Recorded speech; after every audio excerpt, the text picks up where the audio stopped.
I stood at the cabin's dining table, mortgage papers spread before me like evidence at a crime scene. Dylan's signature stared back at me, co-ownership, effective immediately. The realtor's voice still echoed in my head from 3 hours ago. Just wanted to confirm the demolition timeline with the primary seller, Mr. Dylan Brooks. I didn't call my son. I called my lawyer. By sunset, I'd signed my half of the property to the Minnesota Land Conservation Trust. Dylan would co-own protected wilderness with a nonprofit that would never sell, never develop, never let him touch a single pine tree. And then I sat down and wrote him a letter explaining exactly why Sophia's memory was worth more than his debt. But I'm getting ahead of myself. Let me take you back to that morning, when everything still looked like love. The November sun filtered through the cabin windows, catching dust motes in golden streams.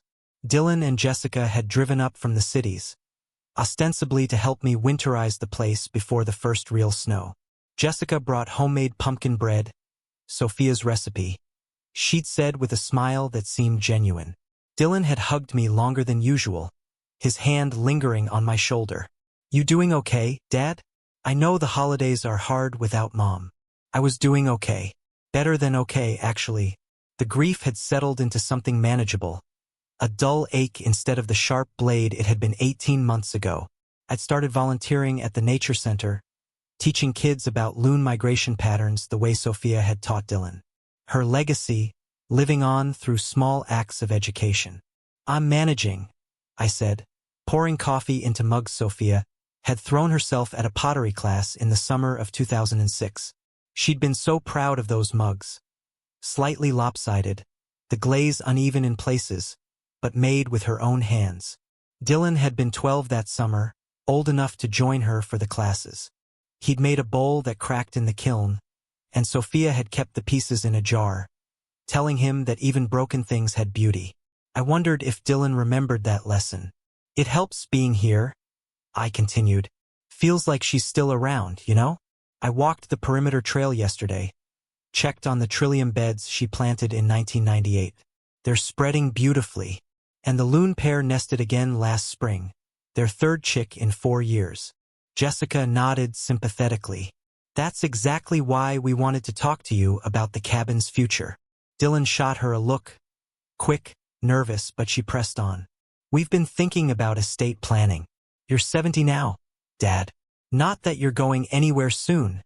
Her laugh sounded rehearsed. "But it would make things so much easier on Dylan if we simplified the inheritance process. Avoid probate, reduce tax burden, that kind of thing."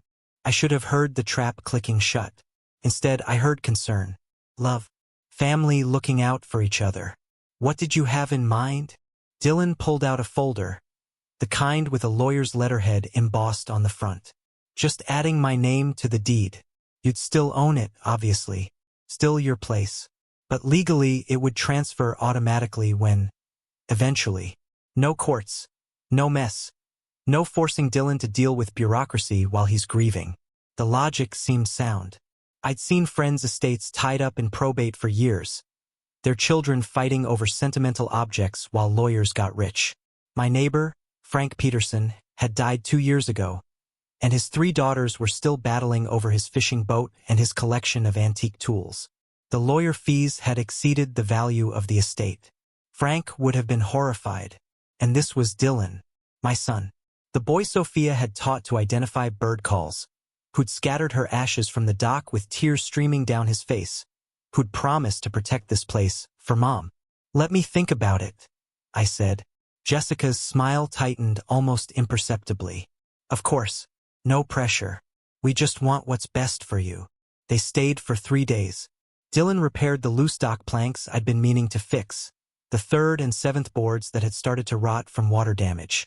He worked methodically, measuring twice before each cut, the way I'd taught him when he was 15. Jessica organized Sophia's nature journals, handling them with what looked like reverence, arranging them chronologically on the shelf, placing bookmarks in pages she said had particularly beautiful sketches. We fished for walleye at dawn, Dylan and I standing in the boat in comfortable silence as the sun rose over the water. He caught 3 keepers. I caught 2. We threw back a dozen undersized fish, Dylan handling each one carefully before releasing it, the way Sophia had taught him. "They're not ours to keep," she'd always said. "We're just borrowing them for a moment." We cooked the fish for dinner, breaded with Sophia's secret recipe. Cornmeal mixed with dry dill, garlic powder, and a hint of cayenne. Jessica made her coleslaw, the tangy kind with apple cider vinegar. We ate on the porch as the sun set, painting the sky in shades of orange and purple. "Remember the year Mom tried to make lutefisk?" Dylan said, laughing. "She was so determined to honor her Norwegian heritage." "It smelled like a chemical spill," I said. "The whole cabin reeked for 3 days. And then she threw it in the woods," Jessica added. "And even the raccoons wouldn't touch it." We laughed together, the sound warm and genuine. This was family. This was love. This was what Sophia would have wanted. Her husband and son and daughter-in-law sharing memories, keeping her alive through stories. On the second evening, we sat around the fireplace, the wood crackling and popping, casting dancing shadows on the log walls. Dylan Jr., their 15-year-old son, had stayed home. Basketball tournament, they'd said, but they showed me videos on Jessica's phone. My grandson shooting three-pointers, laughing with teammates, looking so much like Dylan at that age it made my chest ache. "He's getting recruited by colleges already," Jessica said, her voice warm with pride. "Can you believe it? 15 and already being scouted. University of Minnesota has expressed interest. Wisconsin too." "Sophie would have loved to see this," I said quietly, using the nickname only family used. "She always said Dylan Jr. had her coordination. Remember how she could skip stones? 12 bounces, every single time." "He asks about her," Dylan said, his voice thick with emotion. "Wants to know what she was like." I show him pictures, tell him stories, but it's not the same as having her here. He was only 13 when she died. So many things he'll never get to ask her. The grief was fresh again, sharp-edged. I looked at the wall where Sophia's favorite photograph hung, her standing on this very dock, holding up a massive northern pike, her smile radiant, her hair wild from the wind. Summer of 2010. Dylan had taken that photo. "Bring him up this summer," I said. "I'll teach him the things she taught you. The loons, the wildflowers, the fishing spots. He should know where he comes from. He should know what his grandmother valued." "That's what we want too," Jessica said softly, leaning forward. "That's why securing this place matters so much. So Dylan Jr. and his kids someday can have what Dylan had. That continuity, that connection to something bigger than ourselves." It sounded so reasonable, so loving, so right. Dylan pulled out the folder again on the third morning. "I know you wanted to think about it, Dad, but our lawyer needs to file the paperwork this week if we're going to avoid some tax complications. Something about the fiscal year and property transfers." I didn't understand tax law. Never had. Sophia had handled all our finances while she was alive, and since her death, I'd muddled through with quarterly visits to an accountant who charged $200 an hour to tell me things I didn't understand. "What happens if we wait?" I asked. Jessica jumped in. "Potentially thousands in unnecessary taxes." The lawyer explained it all, something about stepped-up basis and transfer penalties. I didn't follow all the details, but he was very clear that timing matters. I looked at the papers. Standard legal language, dense and impenetrable. I saw my name, Dylan's name, the property address. I saw joint tenancy with right of survivorship and equal ownership interest, and a dozen other phrases that sounded official and binding. "You've read all this?" I asked Dylan. 3 times. That's exactly what I explained. Just adding my name so the transfer happens automatically. Nothing changes except the legal paperwork. You still live here, still make all the decisions, still own it. This is just insurance. Insurance. Protection. Taking care of future problems before they became crises. That's what good families did. That's what Sophia would have wanted. No legal battles, no confusion, no burdening Dylan with complications when I died. I signed on the last morning, over coffee and Jessica's pumpkin bread. My signature looked shaky next to Dylan's bold scrawl. 70 years old, and my hands were finally starting to show it. "You're doing the right thing," Dylan said. his hand on mine, warm and reassuring. Mom would want us to keep this simple. I believed him. God help me, I believed him. They packed up their SUV. A new Toyota Highlander, I noticed, much nicer than the Honda they'd driven last year, and hugged me goodbye. Jessica's embrace lasted longer than usual. Thank you for trusting us, she whispered. We won't let you down. I stood in the driveway, waving as they disappeared down the gravel road, their taillights flickering between the pines. The cabin felt quiet without them. Empty. I went inside and made myself lunch, a sandwich with the leftover walleye, and tried not to think about how big the place felt with just me inside it. For months later, my phone rang while I was organizing Sophia's slides.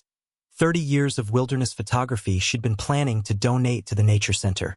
February light, weak and gray, filtered through my Duluth living room windows. Outside, snow fell in thick, wet flakes, the kind that stuck to everything and made the city look clean and new. Mr. Brooks? This is Amanda Chun from Northwoods Realty. I'm calling about the sale timeline for the property at 4782 Lakeshore Drive. My hand froze halfway to my coffee mug. I'm sorry, what sale? A pause. Papers rustling. Muted conversation in the background, another agent maybe or a secretary. The lakefront cabin? We're finalizing the offer with Mr. Dylan Brooks. The buyer wants to close by March 15th for the spring development season. I just needed to confirm some details about clearing the lot. The room tilted. Objects lost their familiar positions. The slides scattered across my table. Sophia's life work, 30 years of careful documentation, suddenly looked like evidence of something ending. Clearing the lot? Yes, sir. The buyer plans immediate demolition. They're building a luxury vacation rental complex. 8 units with shared amenities. Very upscale. The location is perfect for it, right on that pristine stretch of shoreline. The architect has already drawn up plans. They're quite stunning, actually modern design, all glass and steel, really making use of those lake views. My throat closed. I managed to thank her, my voice sounding distant and strange to my own ears. Hung up, sat in the sudden silence of my house. Sophia's slides scattered across the table like accusations. Her handwriting on each one, precise and careful. Loon nest, June 1998. 2 eggs. Dylan's first walleye, July 2003. 14 inches. Trillium bloom, May 2011. Expanding to North Meadow. 8 luxury vacation rental units. Glass and steel, making use of those lake views. I stood up slowly, my joints protesting. Walked to the window, looked out at the snow-covered street, at houses where other families lived, where other people trusted their children and believed in the goodness of the world. I didn't call Dylan immediately. First, I needed to understand what I was dealing with. I called the county records office, waited on hold for 12 minutes while automated messages told me my call was important, then spoke to a clerk named Beverly who sounded bored and tired. I need to check the ownership status of a property, I said. For 782 Lakeshore Drive. Typing sounds. A long pause. Okay, I've got it. Joint tenancy. 2 names on the deed. Henry Albert Brooks and Dylan Thomas Brooks. Equal ownership interest. Filed November 17th, 2024. November 17th. The day after they'd left. The day I'd believed we were protecting the family legacy. Can one owner sell without the other's signature? No, sir. Both owners would need to sign off on any sale. But either owner can transfer their interest independently. I thanked her and hung up. Looked up Northwoods Realty online. Found their listing for prime lakefront development opportunity. $520,000. Cash offers preferred. Photos of the cabin from angles that made it look ramshackle and dated. The pines looking overgrown rather than majestic. The dock appearing rickety instead of rustic. The description mentioned clearing and building potential and return on investment.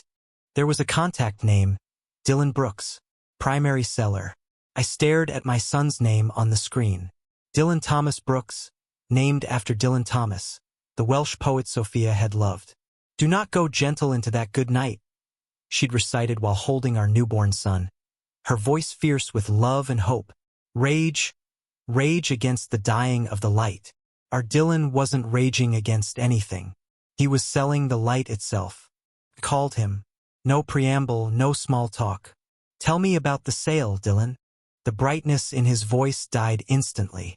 Silence stretched between us like a physical thing, a chasm opening in real time. Finally, who told you? The realtor called me by mistake. Thought I was in the loop. My voice came out steady, clinical, the voice I'd used during 43 years of engineering work when I had to deliver bad news about structural failures and cost overruns. You're selling Sophia's cabin. To developers. For demolition. Dad, listen. How long have you been planning this? A longer pause. I heard Jessica's voice in the background, sharp and urgent, though I couldn't make out the words. When Dylan spoke again, his tone had shifted. Defensive. Harder. We need this money, Dad. You don't understand the pressure we're under. Student loans from Dylan Jr.'s private school. $18,000 a year. The mortgage we refinanced at a bad time, and now we're paying $4,800 a month. Jessica's medical bills from her surgery last year, we're still paying those off. $32,000 out of pocket after insurance. Credit card debt. Car payments. Everything's more expensive now, and we're drowning. You told me you were handling it. You said Jessica's promotion had helped. I helped with Dylan Jr.'s tuition last year, gave you $8,000.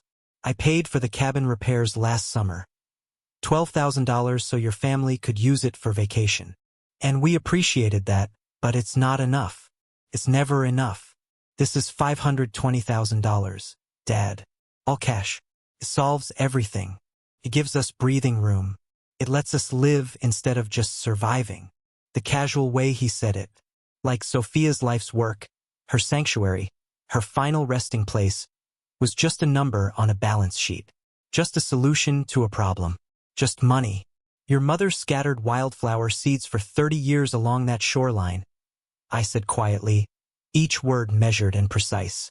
Ladies' slippers, trillium, wild columbine. She documented 3 generations of loons nesting in that cove.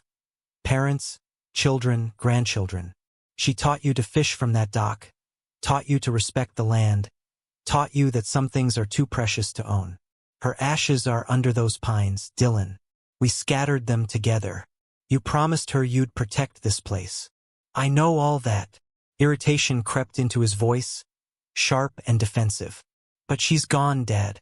She's been gone for 18 months. And we're drowning here. We can't eat memories. We can't pay bills with sentiment. We can't send Dylan Jr. to college on nostalgia. So you'll bulldoze her. Jesus Christ, Dad. Don't be so dramatic. It's just land. It's just a bunch of trees and birds. Mom would understand. She'd want us to be financially secure. She'd want her grandson to have opportunities. The words hit like physical blows, each one landing with precision in the most vulnerable parts of my chest. Just land. Just trees. Just birds. Everything Sophia had fought to protect.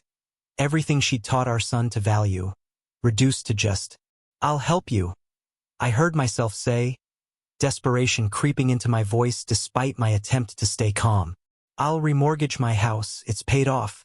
Worth maybe $230,000. I'll co-sign any loan you need. We'll figure this out together. We're family, Dylan. We solve problems together. Jessica's voice cut in. Dylan must have put me on speaker. Her tone was cold, clipped, final. We don't want your money from your house, Henry. We don't want loans or co-signings or more ways to be indebted to you. This is our inheritance. We've waited long enough. We're done waiting for you to die so we can finally get what's ours. We're taking it now. The silence that followed felt like falling. Like the moment in a bridge collapse when the supports give way and everything hangs suspended before the inevitable crash. Dylan, I said quietly, is that how you feel?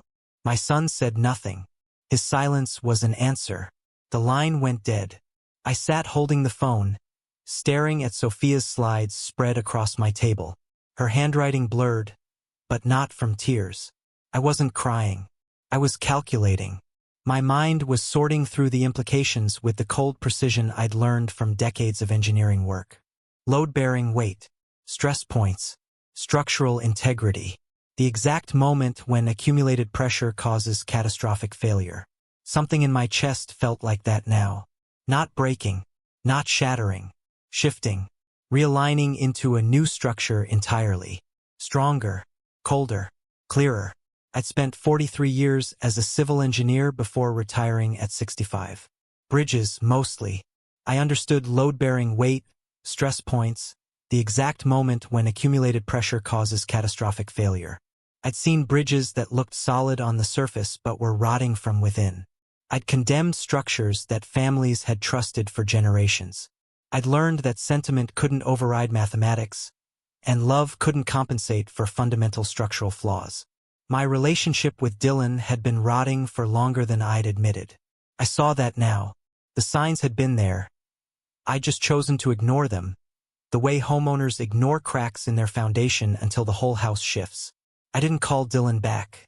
Instead, I opened my filing cabinet, the old metal one Sophia and I had bought in 1986 when we bought our first house. The drawer stuck slightly, it always had, and the sound of metal scraping metal felt appropriate for what I was about to do. The deed transfer paperwork was in the front, where I'd filed it after signing. I read it slowly, carefully, the way I should have before putting pen to paper. Standard joint tenancy with right of survivorship. Legal language that sounded protective but had been weaponized against me. Either party could transfer their interest, but both signatures were required for a sale. Dylan couldn't sell without me, but I could transfer my half without him. I pulled out every document related to the cabin.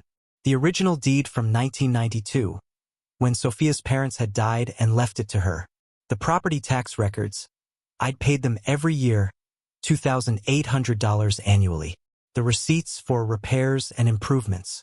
New roof in 2008, $14,000. New septic system in 2015, $11,000. Dock replacement in 2019, $8,500. Winterization and maintenance. Countless hours and dollars over 33 years. Then I pulled out the documents related to Dylan. The down payment assistance for his house, $68,000, given as a gift in 2017. The loan when he lost his job in 2021, $15,000, never repaid despite promises. The tuition payment last year, $8,000. The cabin repairs last summer, $12,000. I wrote down every number, added them up, $171,500. That's what I'd given my son in the last 8 years, beyond all the normal parenting expenses, beyond college tuition, beyond the wedding costs. And now he wanted another $520,000, and he was willing to destroy his mother's legacy to get it. At 9 p.m., I called Jonathan Reeves, a real estate attorney I'd worked with on municipal projects back in my working days. We'd reviewed contracts for the city, helped navigate disputes when bridge construction displaced property owners. He was sharp, ethical, and more importantly, he answered his phone. "Henry Brooks," he said, recognition in his voice. "Been a while. What's going on?" I explained the situation. The deed transfer during my grief. Dylan's betrayal. The planned sale to developers. Can he force a partition sale? I asked. Possibly, but it would take months, maybe years. And it's expensive, we're talking $50,000 to $80,000 in legal fees. Plus, he'd have to prove why a sale is necessary. Given that he added his name recently through what sounds like potential undue influence during your grief period. Jonathan paused, and I heard papers rustling. "Henry, how soon after your wife's death did you sign this?" 6 months. Almost to the day. And you were still grieving? Vulnerable? Did they pressure you at all? I remembered Jessica's tight smile. Dylan's hand on mine, warm and reassuring. The way they'd stayed for 3 days, slowly wearing down my resistance with logic and love and urgency about tax deadlines. "Yes," I said slowly. "They pressured me. They said it was urgent for tax reasons, that we had to file before the end of the fiscal year. They made it sound like I was protecting Dylan from future problems, when really they were just setting up this sale. Then we might be able to challenge the transfer entirely. We could argue undue influence, diminished capacity due to grief. But that's a long court battle, and given your age, no offense, time might not be on your side. You could win eventually, but eventually might be 2 or 3 years from now. What if I don't want to challenge it? What if I just want to make sure the land never gets developed? Jonathan was quiet for a long moment. I heard his chair creak, heard him take a sip of something. Finally, "You're talking about conservation easement or donation. Are you serious about this, Henry?" I looked at Sophia's photograph on the wall. Her smile, her wild hair, her absolute certainty about what mattered in life. Completely. "Let me make some calls. Don't do anything yet. Give me 24 hours. I didn't sleep that night. Instead, I sat at my kitchen table, going through Sophia's journals one by one. 34 volumes, each one covering a summer season at the cabin. Her handwriting evolved over the years, enthusiastic and loopy in the early journals, more careful and measured in the later ones. But the passion never dimmed. June 7th, 1993. Loon pair has returned. Same distinctive white-collar pattern on the male. They're building a nest in the usual spot, 23 feet from shore, excellent protection from the pines. Dylan, age 6, spotted them first. He remembered them from last year. So proud of his observation skills. July 22nd, 2002. Dylan caught his first keeper walleye today. 16 inches, beautiful fish. I wanted to get it mounted, make a big deal of it, but he asked if we could release it. Said it had probably been swimming in this lake longer than he'd been alive, and didn't that give it the right to keep living? Henry cried. So did I. Our boy understands. May 14th, 2010. The Trillium bed has expanded to the North Meadow, exactly as planned. 147 blooms this spring, up from 92 last year. I've marked the area with stakes so Dylan knows not to mow there when he's helping with maintenance. He joked that I care more about flowers than lawn aesthetics. He's right. Flowers matter. They'll be here long after lawns are forgotten. August 3rd, 2016. Dylan brought Jessica and Dylan Jr. up for the week. Jessica spent most of the time on her phone, complaining about the Wi-Fi. Dylan Jr. is a sweet boy but seems more interested in video games than nature. I tried to teach him about the loons. He tolerated it for maybe 10 minutes before asking if we could go back inside. Dylan says I need to accept that not everyone loves this place like I do. But shouldn't they? Shouldn't our grandson want to know where his father learned about the world? September 18th, 2023. My last summer here. I can feel it, though I haven't told Henry. The cancer is moving faster than the doctors predicted. I've made Henry promise to protect this place. Not just keep it, protect it. From developers, from people who see land as commodity instead of community. From our own family if necessary. He promised. I believe him. I have to believe him. The last entry was dated September 29th, 2023. Sophia had died on October 2nd. 3 days between her last written words and her last breath. Scattered the last of the wildflower seeds today. Mixed native species, Trillium, Columbine, wild ginger, bloodroot. They'll take years to establish fully, but that's the point. This land thinks in decades and centuries, not quarterly profits and annual returns. I've taught Dylan everything I know, but I'm not sure he was listening. Not really listening. He loves this place the way you love a postcard. Pretty to look at, easy to forget. I hope I'm wrong. God. I hope I'm wrong about my own son. She wasn't wrong. That was the tragedy. Sophia had seen the truth about Dylan years before I was willing to admit it. I closed the journal and sat in the pre-dawn darkness of my kitchen, feeling the weight of her trust settling on my shoulders. She'd made me promise to protect this place. From our own family if necessary. She'd known. Somehow she'd known. By the next morning, Jonathan had connected me with Sarah Lindstrom from the Minnesota Land Conservation Trust. She drove up from Minneapolis that afternoon, arrived at 2 p.m. in a Subaru covered in environmental organization bumper stickers. She was younger than I expected, maybe 40, with the kind of energy that made me feel simultaneously exhausted and hopeful. She sat at my kitchen table, the same table where I'd signed away half my property to Dylan, and listened while I explained Sophia's 30 years of environmental stewardship, her documentation of endangered species, her wildflower cultivation, her dream of preserving this particular stretch of pristine shoreline. Sarah pulled out maps, surveys, ecological assessments. She'd done her homework in the 18 hours since Jonathan had called her. "This property is exactly what we look for," she said, spreading the documents across my table. "Undeveloped lakefront with documented native species populations. Look here," she pointed to a survey map. "Your wife's records show consistent loon nesting for 27 years. That's incredibly rare.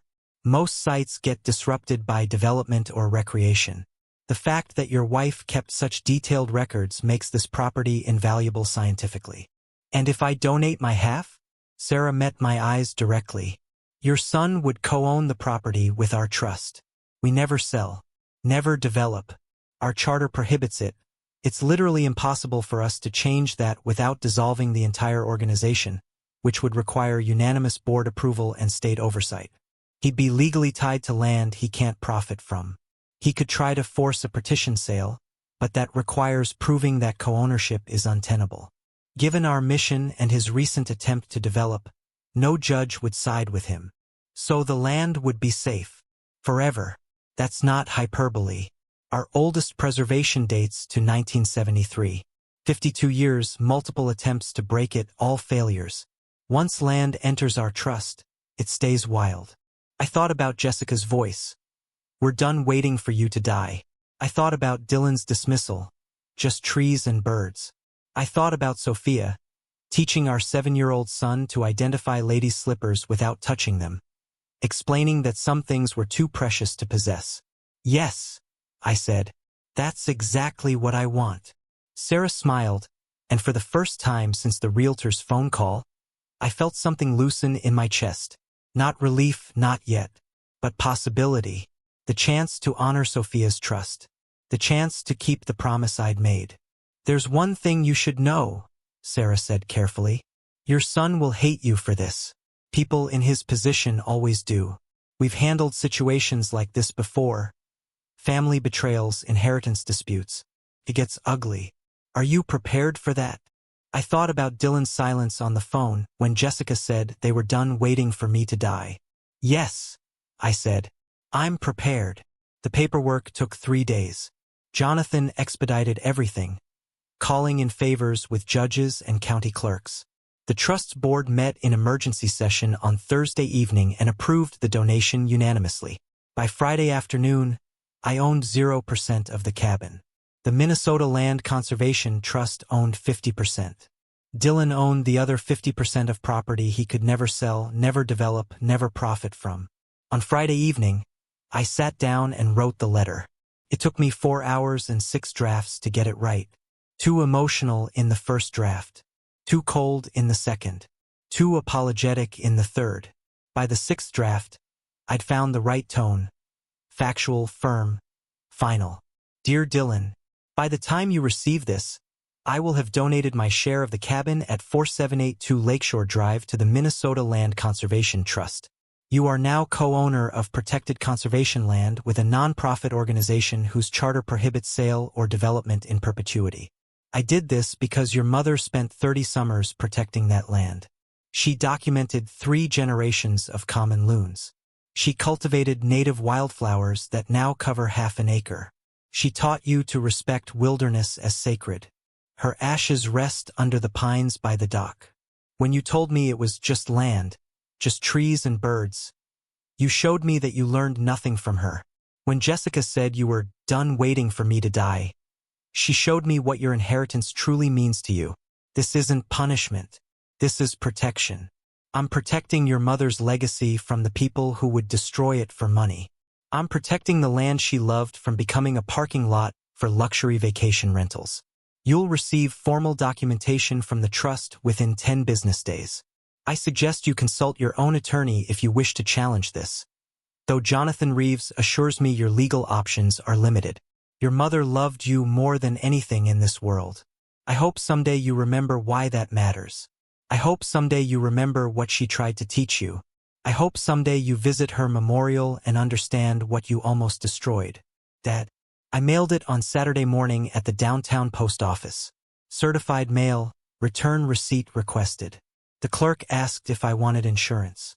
No, I said. The contents aren't valuable to anyone but me. Dylan called on Monday at 8:47 a.m. I was having breakfast, oatmeal with blueberries, the kind Sophia used to make, when my phone rang. You can't do this. His voice cracked with rage, with disbelief, with something that might have been panic. You can't just give away my inheritance. Your inheritance? I kept my voice level, almost gentle. I was sitting at my desk now, looking at Sophia's photograph on the wall. Her laughing on the dock, holding up a walleye, wind in her hair. Summer of 2010. Dylan had taken that photo. You inherited 30 years of your mother's love. Her knowledge, her values, her journals and photographs and seeds. Apparently that wasn't enough. This is financial manipulation. You're not in your right mind, you're grieving, you're not thinking clearly. I'll sue you, I'll sue the trust, I'll sue everyone involved.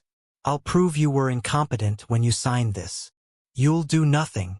My voice dropped, cold and final. Because Jonathan Reeves has documented everything. The timeline of when you added your name to the deed. My vulnerable state after your mother's death. Jessica's recorded voicemail from last week about waiting for me to die. Yes, Dylan, I saved that. Try to challenge this in court. And a judge will hear how you manipulated a grieving widower to steal land you planned to destroy for money. Silence. Heavy breathing. Then Jessica's voice in the background. Shrill and furious. He's bluffing. He can't prove any of that. Actually, I said calmly, the realtor you contacted sent me her entire email chain with you. Dates, negotiations, your explicit request to handle your father, so the sale could proceed quickly. She was concerned about the ethics of proceeding without my knowledge and wanted to make sure everything was above board. When I told her I knew nothing about the sale, she forwarded me everything. It's all documented. Try to sue and it becomes public record. Every friend, every neighbor, every person you work with will know exactly what you tried to do. Dylan's breathing grew ragged. I could picture him, 47 years old, standing in the kitchen of the house I'd helped him buy, his world crumbling around him. Part of me felt pity, a very small part. Dad, please. His voice changed, became pleading. We need this money. We're desperate. We're going to lose the house. Jessica's parents are threatening to stop helping us. We're drowning here. Don't you care about your own son? Don't you care about your grandson? I care about the man my son used to be. The boy who released his first keeper walleye because he thought the fish deserved to keep living. The teenager who helped his mother plant wildflowers for hours in the hot sun. The teenager who cried at his mother's funeral and promised to protect everything she loved. That Dylan, I care about very much. But the man who called his mother's life work just trees and birds? The man who tried to bulldoze her memorial for money? I don't know that person. That's not fair. Your mother worked 2 jobs to put you through college because we didn't want you to have debt. She sewed your clothes by hand when you were little because we were saving for your future. She turned down a promotion that would have required moving because she didn't want to disrupt your senior year of high school. She died knowing every sacrifice was worth it because you were a good man. My voice cracked, just slightly. She was wrong, Dylan. And I spent 18 months pretending she wasn't. Dad. I hung up, turned off my phone, sat in the sudden quiet of my house, surrounded by Sophia's photographs, her journals, her life's work preserved in slides and memory, and now, finally, in legal protection that would outlast all of us. 2 weeks later, Jonathan called with an update. I just returned from my morning walk, 3 miles along the lakefront trail, the same route Sophia and I had walked together for 20 years. The trust reviewed all the evidence about how Dylan was added to the deed, Jonathan said. Given the documented manipulation during your grief period, they're petitioning to have his name removed entirely. They've got a strong case, the timeline, Jessica's voicemail, the realtor's emails. It's textbook undue influence. Can they do that? When there's clear evidence of elder coercion to gain property rights. Absolutely. Dylan can fight it, but it'll cost him $50,000 minimum in legal fees for a battle he'll probably lose. My guess is he won't fight. He can't afford to. He didn't. The papers came through in March. I signed everything over at Jonathan's office on a Tuesday afternoon, rain streaming down the windows. The cabin, Sophia's cabin, was now permanently protected. Forever wild. Forever safe. That evening, I drove up to the property for the first time since the donation. The trust had installed a small plaque near the trailhead, mounted on a post made from local cedar. The Sophia Brooks Memorial Preserve, protected in perpetuity in memory of a devoted naturalist and conservation advocate.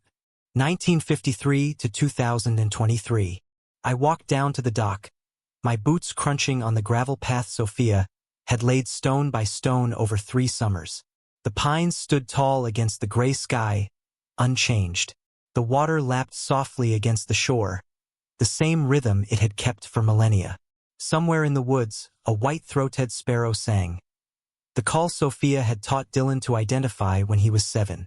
I sat on the dock where we'd scattered her ashes, my feet dangling over the water, and cried for the first time since her funeral. Not from grief this time, from relief, from the bone-deep certainty that I'd kept my promise. Her sanctuary was safe. My phone buzzed. A text from Dylan. Hope you're happy. We're losing the house. I looked at the message for a long time. Then I turned off my phone and watched the sun set over water Sophia had loved. Land she'd protected. Wilderness that would outlive all our petty human dramas. I was happy. Finally, genuinely happy. 6 months passed like water over stones. Steady, inevitable, transforming. Spring came to northern Minnesota with the usual drama. Ice breaking up on the lakes with sounds like thunder. Snow melting in rushing streams. The earth emerging muddy and raw and ready for renewal. I'd started leading nature walks for the trust every Saturday. Small groups, never more than 12 people, walking the trails Sophia had maintained, learning about the ecosystem she'd protected. I used her journals as curriculum, her photographs as illustrations. Her voice, channeled through mine, teaching new generations what she'd spent 30 years documenting. The loons typically return the 3rd week of April. I explained to a group of retirees on a chilly Saturday morning. They mate for life and return to the same nesting sites year after year. The pair that nests here has been coming back for 27 years. We know it's the same pair because of distinctive markings. See in this photo how the male has an unusual white collar pattern. A woman named Margaret, a retired teacher who'd become a regular, leaned in to look at Sophia's photograph. Your wife took all these pictures? Every single one. She documented 3 decades of loon nesting, wildflower blooms, seasonal migrations. She understood that conservation isn't just about protecting land. It's about understanding it first. You can't protect what you don't know. She must have been remarkable. She was, I said simply. And now her work continues. That's what matters. After the walk, Margaret lingered. How are you doing, Henry? Really? I considered the question. 6 months ago, I would have said I was managing, surviving, getting through each day. Now, I'm doing well, I said, surprised to realize it was true. Better than I've been in years, actually. No regrets about what you did? With your son. Word had gotten around, small community, smaller conservation circles. People knew the story or a version of it. The father who'd donated land to spite his greedy son. The old man who'd chosen trees over family. No regrets, I said. Sophia made me promise to protect this place. From anyone, including our own family if necessary.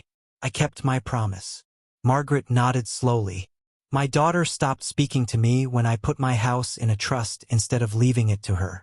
She said I was stealing her inheritance. But it was my house, my decision, my right to decide what happens to my own property. Exactly, I said. They call it inheritance like it's already theirs, like we're just holding it hostage by continuing to live. We stood in comfortable silence, watching the lake. A loon called in the distance, that haunting, tremulous cry that sounds like wilderness itself has a voice. She'd be proud, Margaret said quietly. Your wife. She'd be proud you kept your promise. Dylan called once in July. I was at the preserve, checking the trillium beds that had been Sophia's pride. The flowers had spread even further this year. Over 200 blooms. A carpet of white across the forest floor. I let the call go to voicemail. Listened to it later, sitting on my porch with a beer as the summer sun set. Dad, it's me. We sold the house. Moved into a rental in Burnsville. 2-bedroom apartment, 890 square feet.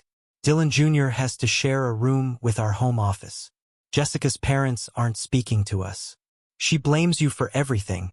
But a long pause. Traffic sounds in the background. The hollow echo of someone calling from a parking lot or street corner. I went to the cabin last week. Sophia Brooks Memorial Preserve. I saw Mom's plaque. The trust is running educational programs there now. I watched from the parking area, didn't want to run into you. There was a group of kids learning to identify bird calls. They were using Mom's recordings. Her voice, teaching children she never met. His voice cracked. And I remembered being 7, sitting on that dock with her. How patient she was when I kept getting the calls wrong. How excited she'd get when I finally identified one correctly. She'd hug me so tight I couldn't breathe. Tell me I was a natural scientist. Tell me I had her gift for observation. A bitter laugh. I don't have her gift for anything. I have her genes but none of her values. I forgot everything she taught me. Forgot why it mattered. I looked at land that held 30 years of her life and saw $520,000. What kind of son does that? What kind of person? Another long pause. I could hear him breathing. Could picture him standing in some anonymous parking lot. Phone pressed to his ear, trying to find words for shame. I don't expect forgiveness. I don't deserve it. Jessica filed for divorce last month. She says I'm weak, that I let you manipulate me, that a real man would have fought harder for what was ours. But it was never ours, was it? It was always Mom's. Her work, her legacy, her love letter to wilderness. We just wanted to cash it in. A sound that might have been a sob. I wanted you to know. I remember now. What she was trying to teach me. What I forgot. What I sold for money I'll never see. I'm sorry, Dad. I'm so sorry. Not for losing the money, for losing who I used to be. The boy Mom believed in. The man you raised me to be. The voicemail ended. I saved it but didn't call back. Not yet. Maybe not ever. Some bridges, once burned, stay burned. Some relationships, once broken, can't be repaired, only mourned. But I felt something soften in my chest. Not forgiveness. Not reconciliation. But acknowledgement. Dylan was beginning to understand what he'd lost. Maybe that was enough. August brought reporters. A journalist from the Minneapolis Star-Tribune doing a story on family inheritance disputes and conservation. She was young, mid-30s, with the kind of intensity that reminded me of Sophia when she was passionate about something. Your story is resonating, she said, sitting at my kitchen table with a recorder between us. We've received dozens of emails from people in similar situations. Adult children expecting inheritance while their parents are still living. Families torn apart over money and property. It's not about the money, I said. It's about values. About what we protect and what we're willing to destroy for profit.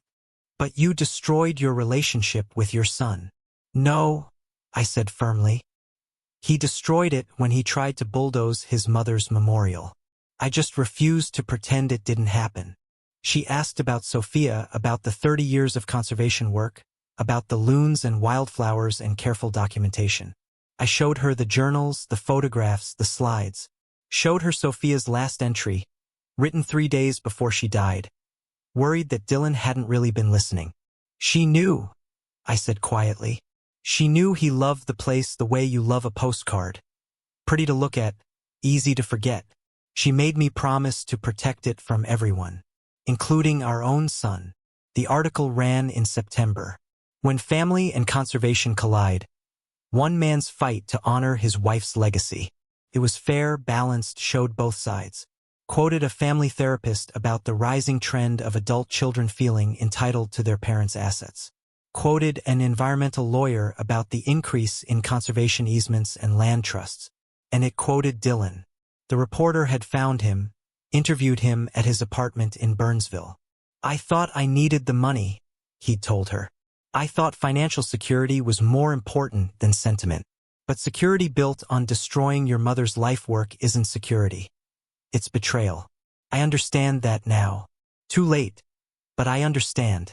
Reading his words in print felt strange. Removed. Like reading about someone else's family, someone else's tragedy. September brought the loon migration.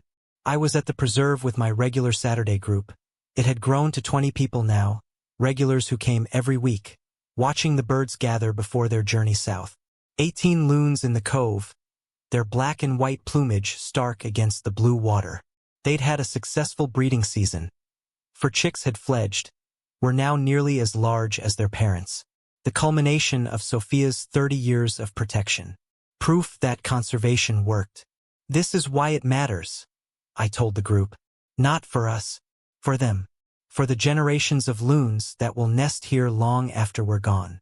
For the wildflowers that will bloom every spring. For the ecosystem that functions as it has for thousands of years. We're just temporary stewards. The land is forever. After the walk, as the group dispersed to their cars, I saw him, standing at the edge of the parking area, hands in his pockets, looking uncertain. Dylan. He'd lost weight. His face was thinner, lines around his eyes I didn't remember. He was wearing jeans and a faded flannel shirt. No more designer clothes, no more expensive watches. He looked like a man who'd been hollowed out and was slowly refilling with something different. We stared at each other across the parking lot, neither moving, neither speaking. Finally, he walked over, slowly, like approaching something wild that might bolt. I didn't know if you'd be here, he said. I took a chance. I'm here every Saturday. Have been for 6 months. I know. I've been watching. From the road. Didn't have the courage to come closer until today. A pause. The sound of car doors closing, engines starting. The Saturday group heading home. Beautiful day for it, Dylan said, gesturing toward the lake. Perfect weather for loon watching. Your mother always said September was the best month. Migration gathering, young birds learning to fly, the preparation for winter. She called it the season of necessary endings. Dylan flinched at the word endings. I read your interview in the Star Tribune. I read yours too. Did you mean it? What you said about me loving this place like a postcard. I considered lying, softening it, then decided truth, even painful truth, was what Sophia would have wanted. Yes, I meant it. He nodded slowly, accepting the blow. You're right. I did love it that way. Loved the idea of it without understanding the reality. The work Mom put in. The decades of careful attention. I saw the finished product and thought it just existed that way naturally. Most people do, I said. They see wilderness and think it's wild by accident. They don't realize it's wild because people like your mother fought to keep it that way. Can I? Dylan gestured toward the trail. Can I walk with you? If you're staying? I should have said no. Should have protected myself from whatever this conversation might become. But I heard Sophia's voice in my head. People can change. People can learn. Give him a chance to prove he has. 1 hour, I said. I'm checking the trillium beds. You can come if you stay quiet and watch where you step. We walked in silence for the first 15 minutes. Dylan following slightly behind me, careful with his footfalls, avoiding the delicate plants along the trail edge. The path wound through pines, opened into meadows, circled back to lakeshore. Every step was familiar. I'd walked this trail hundreds of times with Sophia, knew every turn and dip. She planted those, I said, pointing to a cluster of wild columbine. Summer of 2007. Said this spot got perfect morning light. Dylan stopped, looked at the flowers. Really looked the way Sophia had taught him 30 years ago. I remember. I was here that summer. She made me help dig the holes. I complained the whole time about mosquitoes. You complained about everything that summer. You were 16. Complaining was your primary language. A ghost of a smile. She never complained back, just kept explaining why it mattered, why native plants were important, why invasive species were a threat. I pretended not to listen, but I heard every word. We walked further. The trail opened to a view of the lake, water sparkling in September sun. "I'm working at Home Depot," Dylan said abruptly. "Part-time, minimum wage, $15 an hour. I help customers find paint colors and explain the difference between particle board and plywood. That's honest work. It's humiliating work. I'm 47 years old, and 20-year-olds are my managers. I wear an orange apron and say, 'Can I help you find something?' for 100 times a day." "Your mother cleaned houses when you were little," I said quietly. "She scrubbed other people's toilets so we could save for your college fund. She never complained, never said it was beneath her. She said all work has dignity if you do it honestly." Dylan stopped walking, stood very still. "I forgot that. Forgot she did that." "You forgot a lot of things." "I know." His voice was barely audible. "I forgot everything that mattered." We reached the trillium beds, Sophia's masterpiece. Over 200 plants now, maybe more. A carpet of white stretching across the forest floor, each bloom a testament to patient, careful cultivation. Dylan knelt down, examining them the way Sophia had taught him. Not touching, just observing. "They're thriving," he said softly. "She'd be so proud." "Yes," I said. "She would." He stayed kneeling, running his hands through the pine needles next to the flowers. When he spoke again, his voice was thick with tears. "I almost destroyed this. I almost bulldozed every single one of these plants for money. For a problem that wasn't even a real problem, just greed disguised as necessity." "Yes," I said again, because it was true.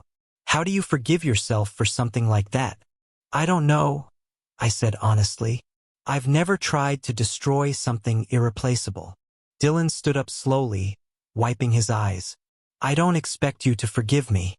I wouldn't forgive me either. But I wanted you to know I'm trying. Trying to be the person Mom thought I could be.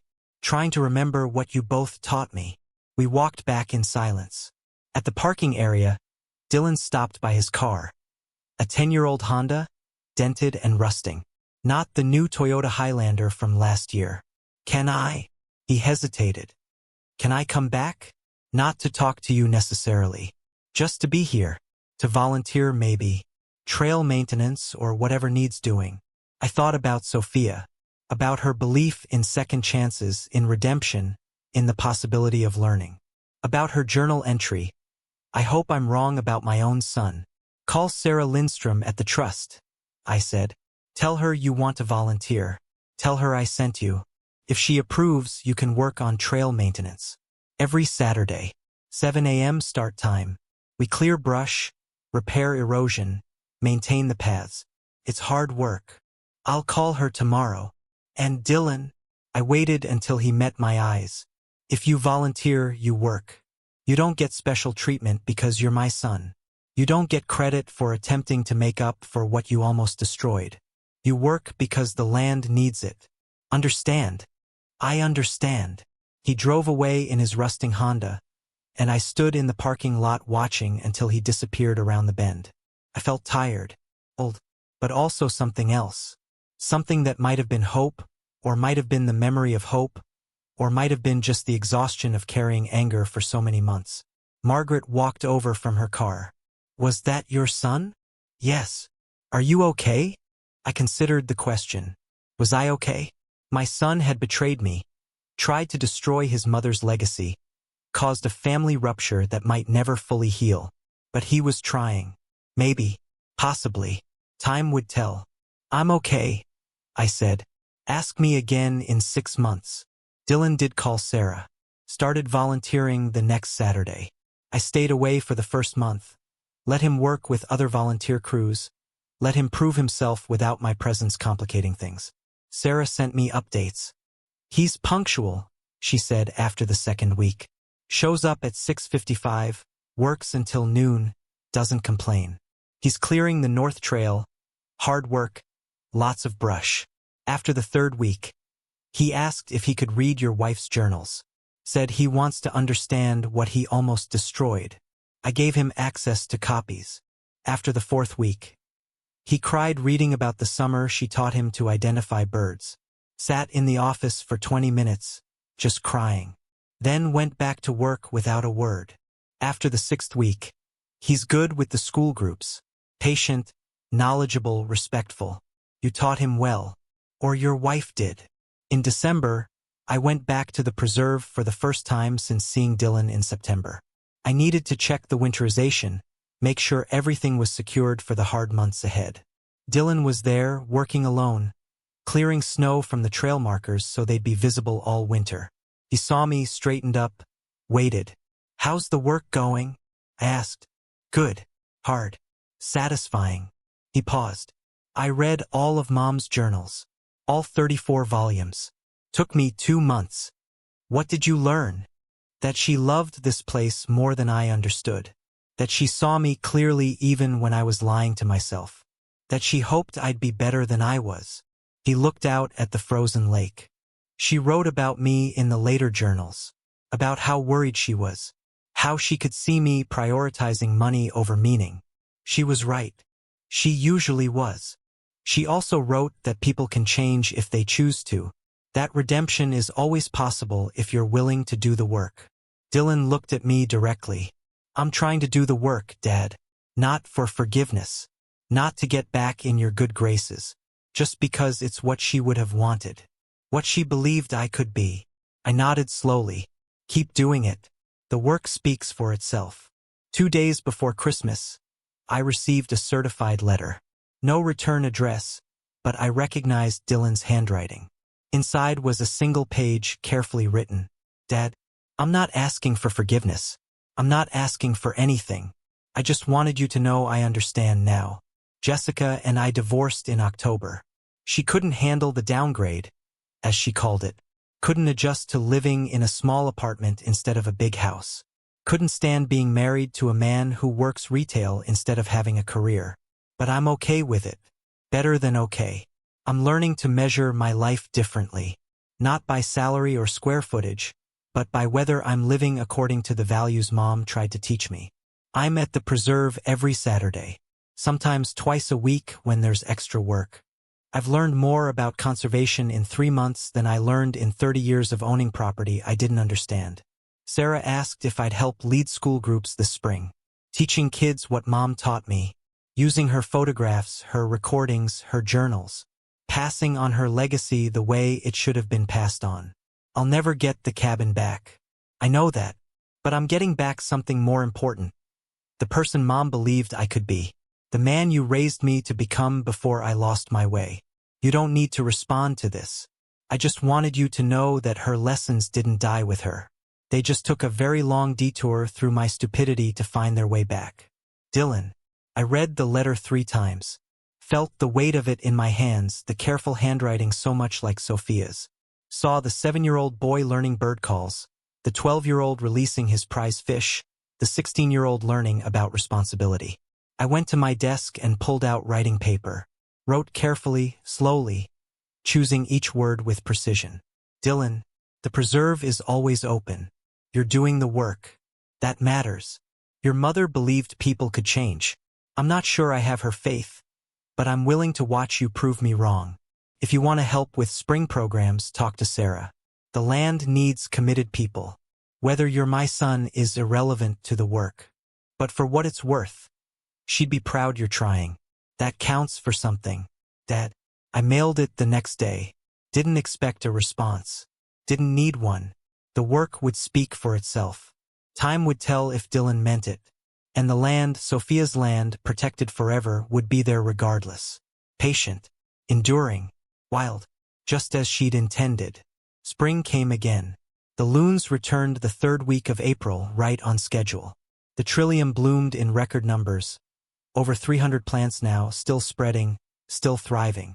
School groups filled the preserve every week, learning about ecosystems and conservation, and the woman who'd spent 30 years protecting this particular piece of wilderness. I led some groups. Dylan led others. We didn't coordinate, didn't plan to work together. But sometimes we'd pass each other on the trails, both surrounded by curious kids, both teaching Sophia's lessons. We'd nod, keep walking. The work was what mattered. Margaret asked me in May if I'd forgiven him. I don't know, I said honestly. Forgiveness isn't something you decide once. The something you choose every day. Some days I think I have. Some days I'm still angry. Most days I'm just tired. But you let him volunteer. I let him work. That's different from forgiveness. He's earning his place here the same way anyone else would. Through labor, commitment, showing up. He doesn't get shortcuts because he's my son. But he gets a chance. Yes, I admitted. He gets a chance. Sophia would have insisted on it. By summer, Dylan had been volunteering for 9 months.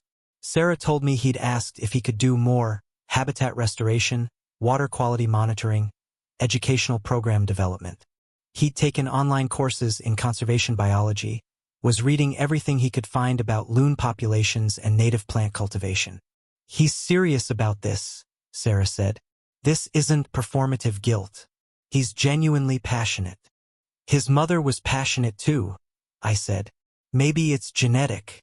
Maybe it just took him 47 years to find it. In July, Dylan Jr. came to volunteer. 16 now, tall and athletic like his father, but with something different in his eyes. Curiosity, openness, the willingness to learn. I watched Dylan teaching his son to identify bird calls. The same calls Sophia had taught him 30 years ago. Watched him kneel by the trillium beds, explaining why native plants mattered. Why conservation was about patience and commitment. Watched him becoming the father Sophia had hoped he'd be. You're good at this, I said afterward. When Dylan Jr. had gone to help another volunteer group, Dylan looked surprised that I'd spoken to him beyond basic work logistics. Mom was good at this. I'm just trying to pass on what she taught me. She'd be proud. You think so? I know so. We stood in silence, watching the lake. A loon called in the distance. That haunting cry that sounds like longing and belonging all at once. Thank you, Dylan said quietly, for giving me this chance. For not completely giving up on me. I didn't do it for you, I said honestly. I did it because the land needs committed people, and you're becoming one. The work is what matters. Still, thank you. I nodded, walked away, but felt something loosen in my chest that had been tight for over a year. Not forgiveness, not quite, but acceptance. The acknowledgement that people could change if they chose to do the work.